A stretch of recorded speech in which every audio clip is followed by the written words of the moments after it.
நேற்று திடும் பிரவேசமாக உள்துறை அமைச்சர் அமித்ஷா சென்னைக்கு வந்து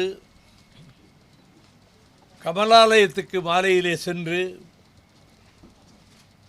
பாரதிய ஜனதா கட்சியும் அண்ணா திராவிட முன்னேற்றக் கழகமும் கூட்டு வைத்து கொண்டது என்றும் பாரதிய ஜனதா கட்சிக்கு தமிழ்நாட்டு தலைவராக நெல்லை சட்டமன்ற உறுப்பினர் நயினார் நாகேந்திரன் அவர்களையும் அறிவித்து கூட்டணி அமைந்துவிட்டது என்ற ஒரு செய்தியை வெளியிட்டிருக்கிறார்கள்.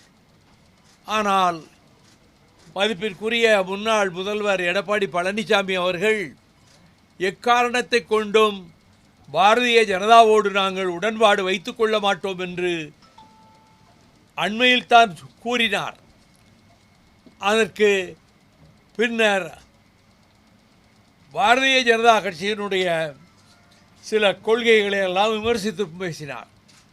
ஆனால் திடீரென்று அவர் டெல்லிக்கு சென்றதும் பிறகு சட்டமன்ற உறுப்பினர் நண்பர் செங்கோட்டையன் சென்றதும் செங்கோட்டையன் 2 முறை சென்றதும் இதற்கு பிறகு இங்கே அமித்ஷா வருவதாக திடீரென்று அறிவிப்பு வந்து கூட்டணி அரசு அமைக்கப் போகிறோம்,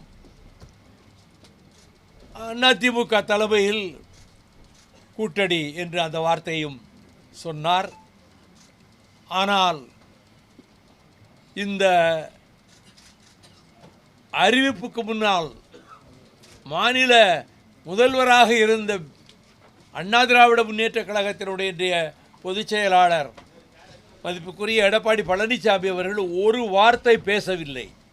கூட்டணி அமைகிறது அவர் தலைமையில் என்று சொன்னால் 5 நிமிடமாவது அவர் பேசி இவர்களை வரவேற்று முறைப்படி அதற்கு பிறகு பிஜேபி பேசினால் அது கூட்டணிக்கு ஆரோக்கியமானதாகவும் ஒரு உண்மையான கூட்டணி அமைவதாகவும் தெரியும்.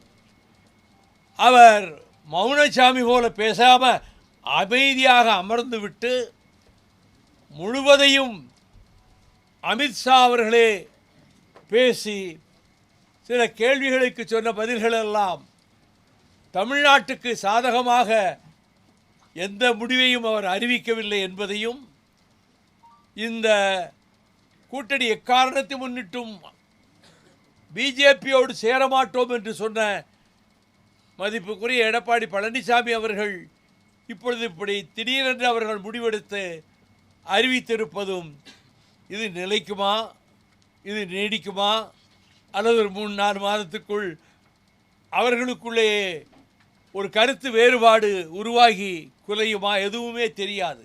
ஆனால் அவர்கள் பாரதிய ஜனதாவுக்கு எடுபிடி போல இருந்து கொண்டுதான் நேற்றைக்கு அந்த நிகழ்ச்சியை நடத்தி காட்டினார்களே தவிர அண்ணா திராவிட முன்னேற்றக் கழகத்திலே இருந்து ஒரு வார்த்தை யாரும் பேசவே இல்லை.